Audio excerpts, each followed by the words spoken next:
One of the most fascinating cases documented in the personal archives of Dr. Elisabeth Kübler-Ross began with an unexpected correspondence from a Wisconsin family in the summer of 1996. The letter described the traumatic episode of a 5-year-old child who, after a sudden collapse in a wading pool and 3 days in an induced coma, awoke reporting detailed memories of a life that didn't seem to be his own. What caught the researchers' attention was not only the extraordinary content of the reports, but the technical precision of the descriptions from a child who, according to the parents, had never had access to specific information about shipbuilding or naval engineering from the early 20th century. At that point in her career, Dr. Kübler-Ross had already conducted thousands of interviews with patients who reported experiences during states of clinical death or prolonged coma.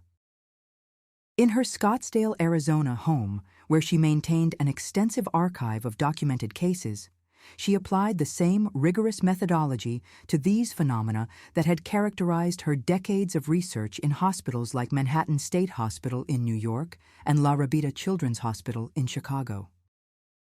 For her, every report was a qualitative data point that deserved systematic analysis, free from hasty conclusions, but also free from the summary rejection that conventional science applied to phenomena that didn't fit established paradigms.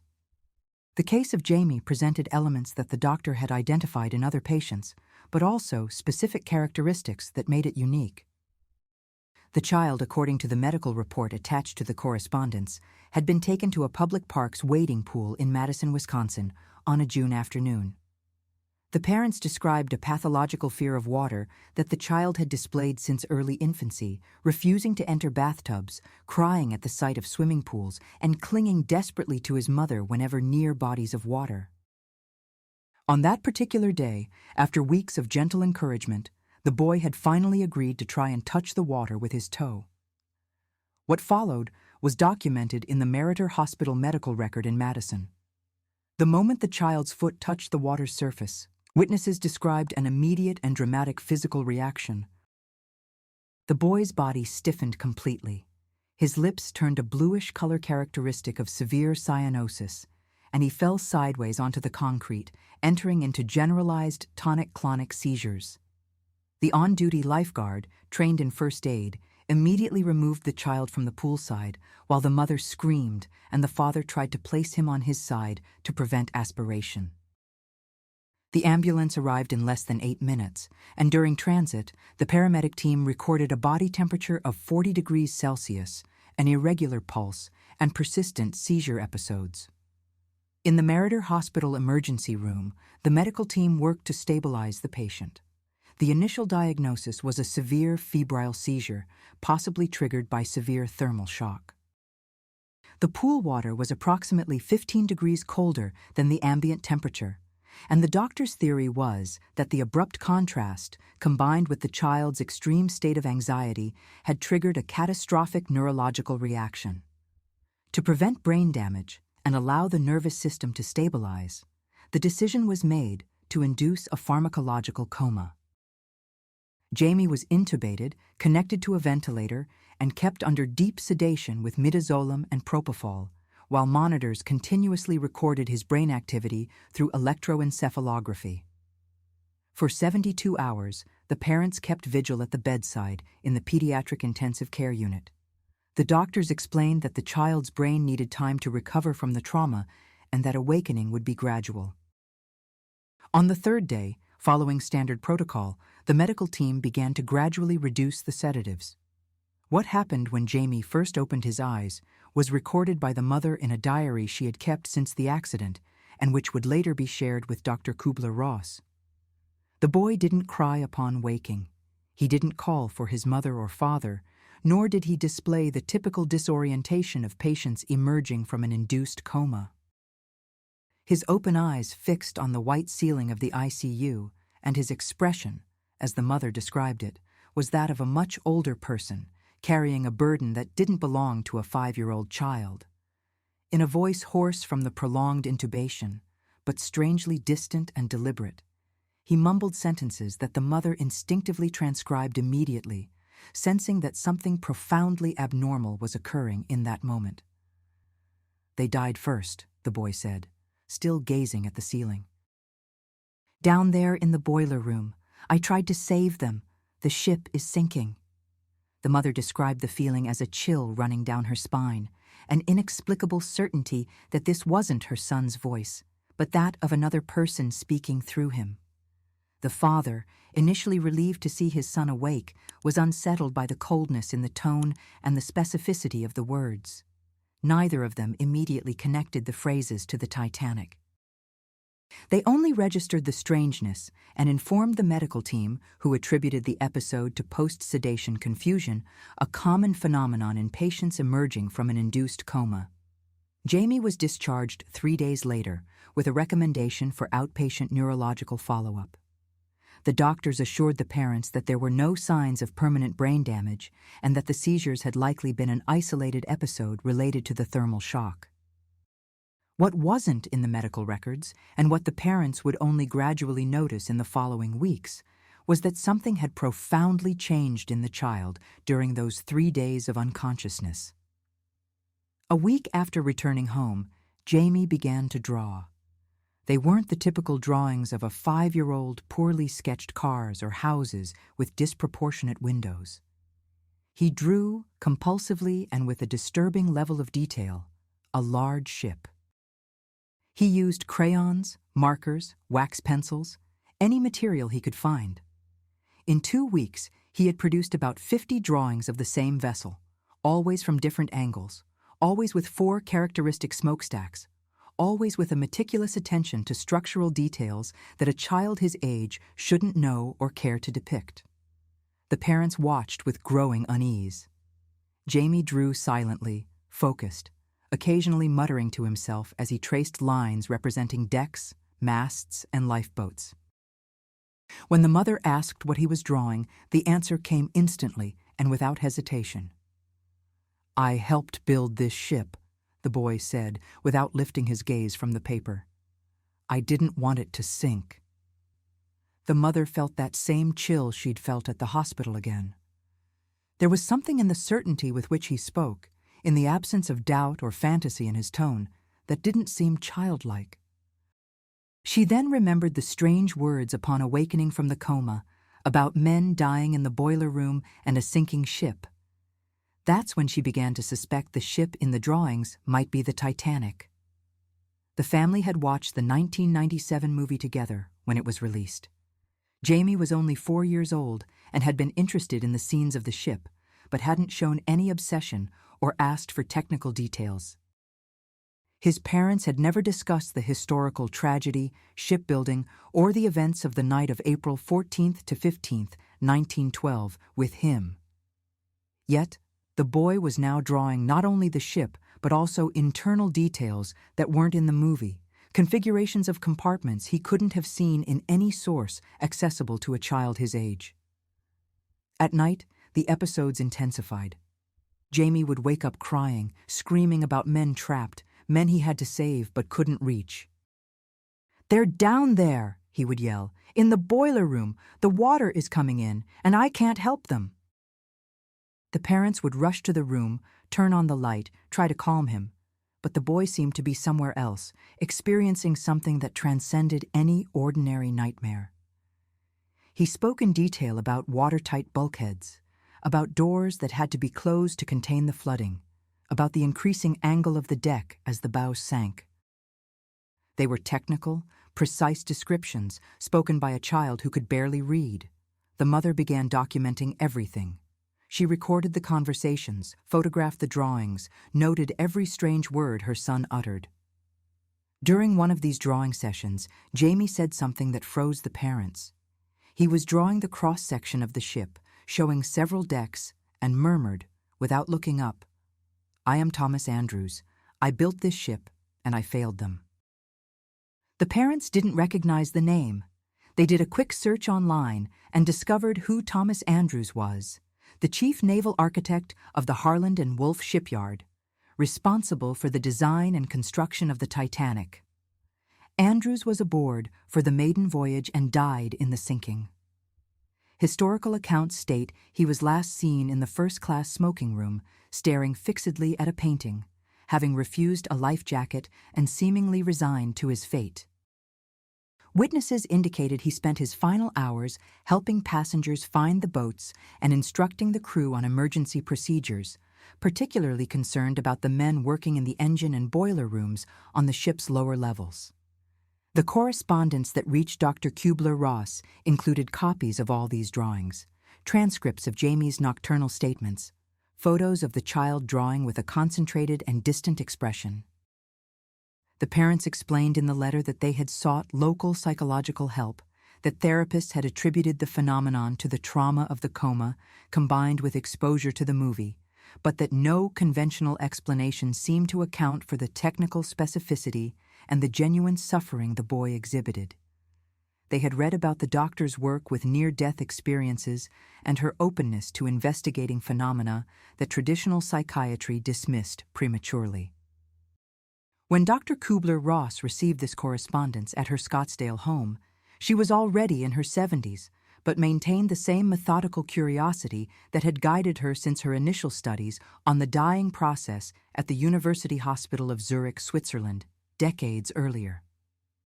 She had spent her entire life listening to reports that challenged simplistic explanations, patients who described clear experiences during states where the brain was supposedly incapable of generating consciousness, children reporting memories of events they hadn't lived in this lifetime.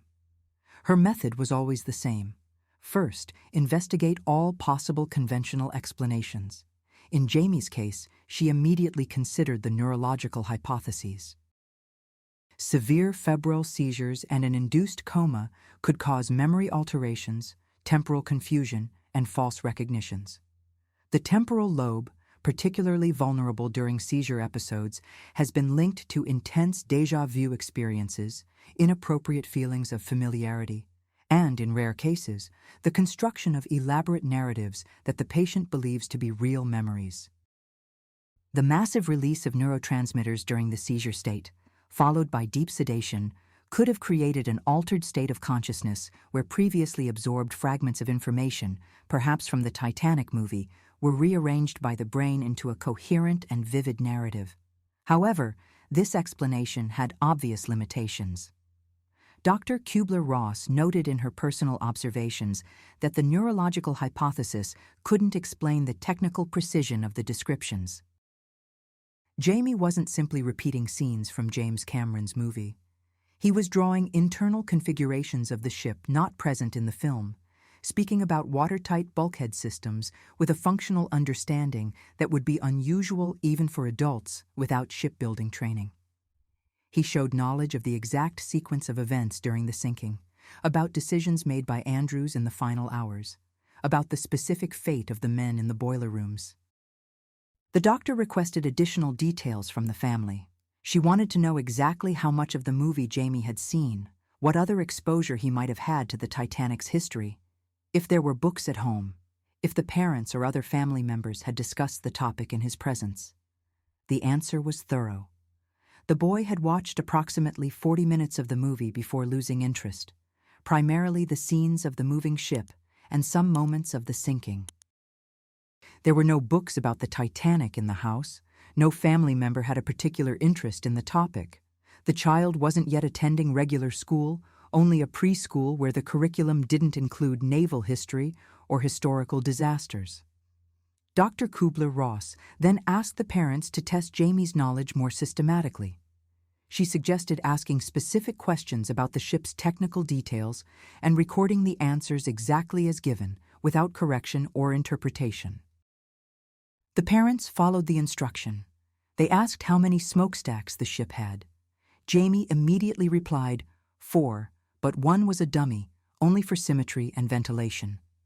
They asked about the lifeboats. He said they were insufficient, that there had been room on the davits for more boats, but the management had decided it would obstruct the first-class passengers' view. They asked about the hull's construction. The boy described the double hull system only at the bottom and explained that the double wall didn't extend to the main deck, a cost-saving measure that compromised safety. Each of these answers was verified by the parents through historical research. All were correct.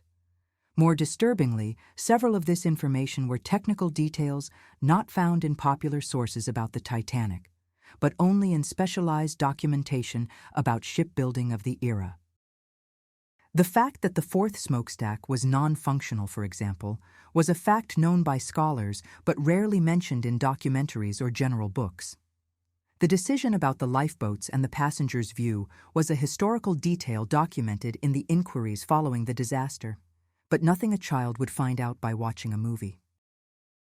Dr. Kübler-Ross recognized in her personal notes that she was facing a pattern she had found in other cases before, but which remained without a satisfactory explanation within conventional scientific paradigms. She had documented dozens of cases of children who reported detailed memories of past lives, always with the same profile. Verifiable information the child couldn't have obtained through normal means, genuine suffering associated with traumatic events from these supposed past lives, and often a triggering event such as a severe illness, accident, or near-death experience.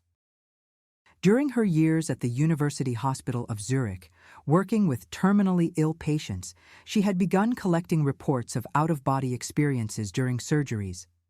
Patients described floating above the operating table, observing the procedures, and hearing conversations that took place while they were clinically dead. When she verified these reports with the medical team, she found that many details were accurate, details the unconscious patient couldn't have known. This had led her to question the fundamental assumption that consciousness is exclusively a product of a functioning brain. However, Jamey's case presented an added layer of complexity. It wasn't just an experience during a temporary clinical death. It was a persistent pattern of memories, emotions, and knowledge that seemed to belong to another person, triggered by a coma state but continuing well beyond it. The child wasn't reporting a one-time experience, but living an alternate identity coexisting with his childhood personality. The doctor considered psychological explanations. Traumatic dissociation could lead a child to create an alternative identity as a defense mechanism. The trauma of near drowning, seizures, and coma could have triggered psychological fragmentation. The personality of Thomas Andrews might be a protective construct, a way to process the fear of death by identifying with someone who had faced death courageously. Freud and his successors had documented cases where severe trauma led to radical reorganizations of the psyche. But this explanation, though plausible from a psychoanalytic standpoint, again ran into the problem of verifiable knowledge. A dissociated personality could create elaborate narratives, but shouldn't have access to factual information that was never learned. The human mind was capable of extraordinary fantasy, but fantasy didn't generate precise technical knowledge about watertight bulkhead systems in early 20th century ships. Dr. Kübler-Ross then requested something more specific. She asked the parents to question Jamey about his final moments on the ship, what happened to him personally when the Titanic sank. The answer came during one of the nightly episodes. The boy woke up crying, and when the mother gently asked what he was seeing, Jamey began to speak with a clarity disturbing for a 5-year-old. He described staying in the first-class smoking room after all the boats had left. He said he hadn't taken a life jacket because he knew it was useless, that the water was too icy, and he wouldn't survive. He spoke of a painting on the wall, something about Plymouth, that he stared at as the ship tilted more and more. He said he thought about the men down there, the firemen and engineers who had kept the lights on until almost the end, the ones who were trapped when the watertight doors were closed to slow the flooding. He described the guilt he felt for having designed those compartments, for creating a system that theoretically should have saved the ship, but in practice became a death trap for dozens of men. The mother recorded this report in its entirety. When the parents later verified the facts, they found that everything aligned with historical records. Thomas Andrews was indeed last seen in the first-class smoking room. There was indeed a painting depicting the port of Plymouth in that room. Witnesses reported he was without a life jacket and appeared resigned. And the issue of the men trapped in the lower compartments was one of the most tragic aspects of the disaster, documented in subsequent inquiries. When the watertight doors were closed to contain the flooding, approximately 30 men were trapped in the flooded sections, drowning or dying of hypothermia while keeping the boilers operating so the lights and pumps could continue to function. Analyzing these recordings and transcripts, Dr. Kübler-Ross recognized an emotional pattern she had observed in patients with near-death experiences.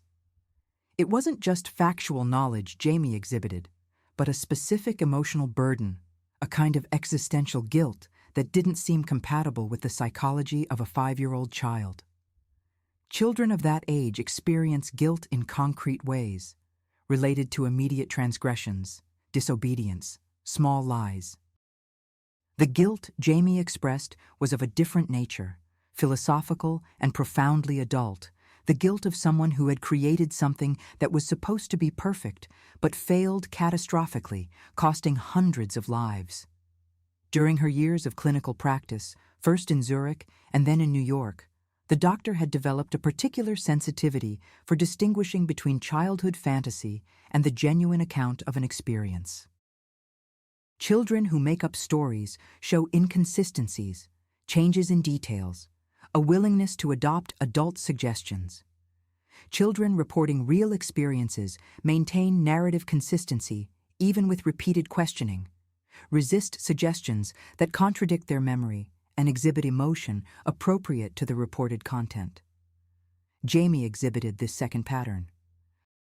His reports remained consistent over weeks. He corrected adults when they presented false information about the Titanic and showed genuine distress when talking about the men who had died. The doctor then suggested one more investigation. She asked the parents to search for detailed biographical information about Thomas Andrews, particularly about his life before the Titanic, his family, his previous projects, aspects that wouldn't be publicly known or included in documentaries or popular books.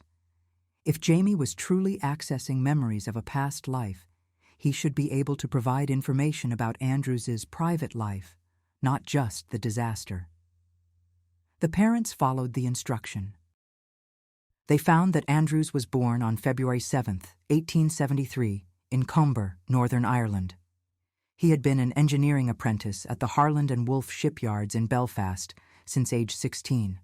He was known for his obsessive meticulousness, often spending entire nights at the shipyards, personally checking every detail of construction. He had married Helen Riley Barber in 1908, and they had one daughter, Elisabeth Barber Andrews, born in 1910. When they asked Jamey about his family, the answer was immediate and specific. He spoke of a little girl, a daughter he had left behind. He named Elisabeth without hesitation. He spoke of a wife who was worried about him traveling on the Titanic because the ship wasn't completely finished, that there were unfinished details that deeply troubled him. He described the shipyards in Belfast, the smell of heated metal and fresh paint, the constant noise of hammers and rivets, the sight of the huge hull taking shape over months. This information was verified again. Andrews had indeed expressed concerns about unfinished details before the maiden voyage. His wife had voiced apprehension about the journey. The description of the shipyards matched photographs and accounts from workers of the era.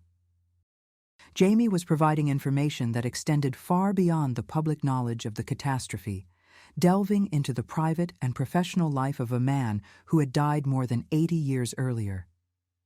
Dr. Kübler-Ross wrote in her personal reflections, recorded in diaries she had kept since the 1950s, that the case of Jamey confronted her with fundamental questions about the nature of consciousness and identity.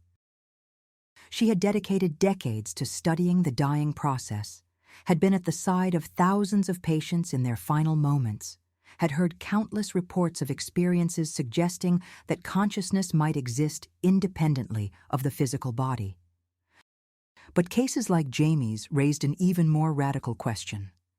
If consciousness survived death, could it return, attach itself to a new body, carrying memories and traumas from previous existences?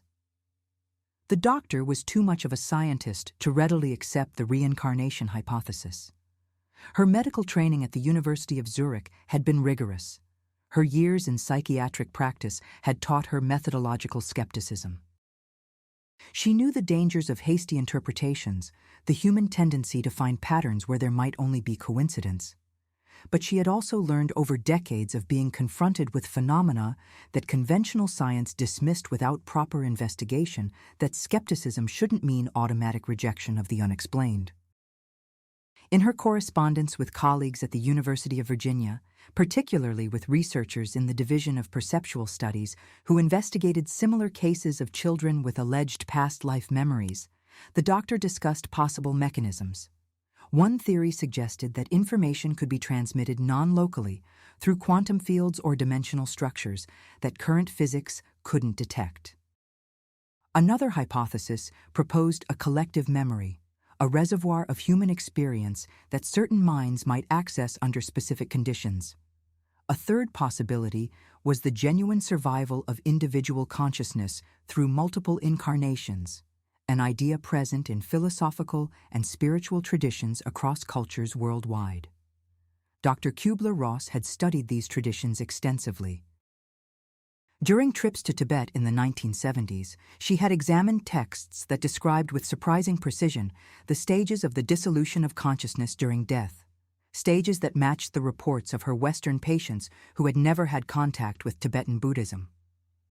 She had found in ancient writings from various cultures descriptions of a consistent process.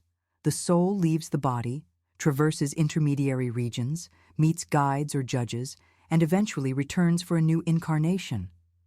What struck her was not just the universality of these reports, but their congruence with the patterns she was identifying in contemporary clinical cases. In Jamey's case, there were elements that aligned with patterns described in these ancient traditions. Andrew's traumatic death, the deep guilt over the fate of the men who died, the feeling of unresolved responsibility, all this could, according to these traditions, create energetic or psychic bonds that persisted beyond death.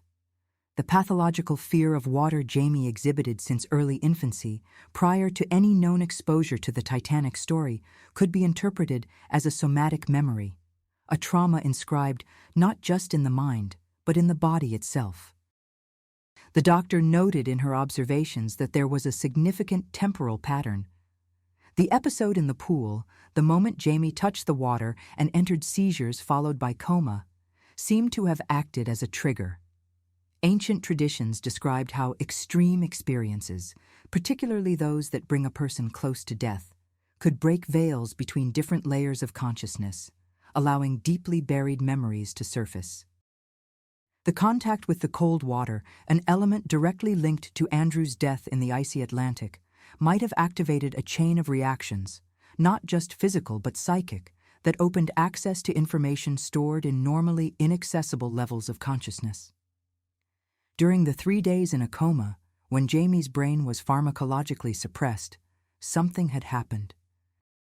The doctor had documented similar cases where comatose patients, upon awakening, reported clear and structured experiences of journeys to other planes of existence, of encounters with entities or with forgotten aspects of themselves.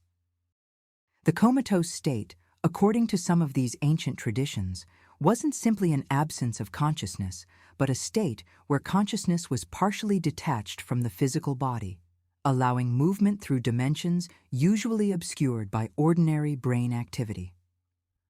What Jamey brought back from this state weren't disjointed fragments or nebulous fantasies, but a coherent and verifiable narrative laden with genuine emotion and specific knowledge. For Dr. Kübler-Ross, this indicated that something more than a mere hallucination had occurred. Whether it was access to collective memory, a genuine memory of a past existence, or a mechanism still unknown to science, the phenomenon deserved serious and non-prejudicial investigation. The doctor proposed long-term observation to the parents.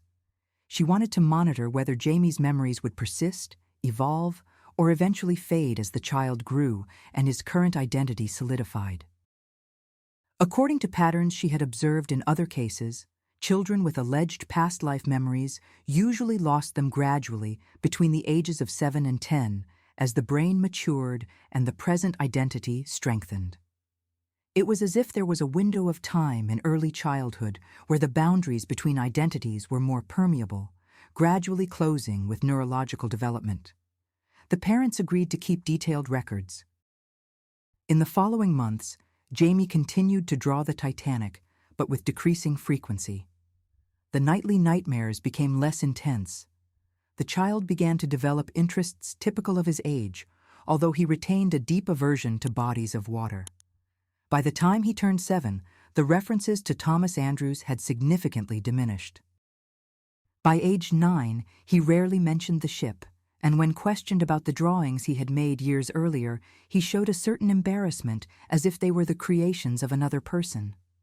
For Dr. Kübler-Ross, this pattern of gradual fading was consistent with other documented cases and suggested that, whatever the underlying mechanism, it was closely linked to specific stages of childhood brain development. This neither proved nor disproved the past life memories hypothesis, but provided another piece of the larger puzzle she had been assembling for decades.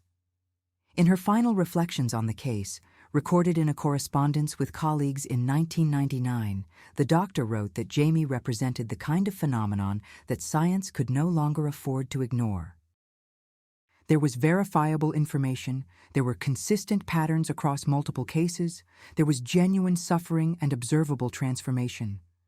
To reduce all this to mere childhood fantasy or neurological pathology without adequate investigation would be as unscientific as accepting supernatural explanations without critical scrutiny. What Jamey's case showed, according to the doctor's analysis, was that human consciousness remained profoundly mysterious. Decades of neuroscience had mapped brain structures, identified neurotransmitters, correlated specific areas with cognitive functions, but they had not yet explained the phenomenon of consciousness itself, the subjective experience of being, the sense of identity that persists even as memories change and bodies age. Cases like Jamey's pointed to levels of complexity that conventional materialist models couldn't comfortably accommodate. Dr. Kübler-Ross passed away in August 2004 at her Scottsdale home, leaving a legacy of research that opened doors for the serious investigation of near-death experiences, altered states of consciousness, and the possibility of consciousness surviving death. Her work on Jamey's case remained one of many examples of phenomena that defy simple explanations, inviting future generations of researchers to continue the investigation with an open mind and methodological rigor. The case remains without a definitive resolution to this day. Jamey grew up, became an adult, and went his own way. The intense memories of Thomas Andrews that had dominated his early childhood faded almost completely, leaving only a vague sense of familiarity when he sees images of the Titanic and a persistent and unexplained aversion to sea travel. The drawings he made at 5 years old are kept by his family, a silent testament to a time when the boundaries of his identity seemed to extend beyond the limits of his current life. For science, the case of Jamey and thousands of similar cases documented worldwide represent a constant challenge. They do not fit easily into established paradigms, but they also cannot be dismissed without proper investigation. They suggest that human consciousness, the experience of being a specific I with its own memories and identity, may be a far more complex and mysterious phenomenon than current models can encompass. Dr. Elisabeth Kübler-Ross dedicated her life to the most difficult questions about death, consciousness, and the nature of human existence. She offered no final answers, knowing that true science is not about hasty certainties, but about the rigorous investigation of the unknown. Her legacy lies not in closed conclusions, but in open doors, in invitations to others to continue exploring territories that conventional science is still hesitant to examine. The case of Jamey remains one of those invitations. A 5-year-old boy who woke up after 3 days in a coma, carrying the memories, emotions, and knowledge that seemed to belong to a naval engineer who died in the icy ocean 80 years earlier. A phenomenon that defies simple explanation but also cannot be ignored by anyone seriously committed to investigating the deepest mysteries of human experience. Our mission is clear: to build the world's largest community dedicated to exploring the frontiers of consciousness with scientific and analytical rigor. But this project is much more than a channel. It is a movement, and it only becomes real through the participation of each individual. If you believe in this journey, become a part of it now. Subscribe to join our global network of curious minds. Comment your city to show the strength of our worldwide connection. Share this video with a friend and be the link that expands this chain of self-knowledge and well-being. Did you enjoy this analysis? Don't stop here. Your action now strengthens our community and deepens our research. Our project was born from the dream of combining analytical rigor with the search for existential answers. We want to become the largest YouTube channel about near-death experience and reincarnation reports on a scientific basis, and more than that, create a global community, a genuine network of people connected by the same purpose. Join us. Your presence transforms this channel into a living movement.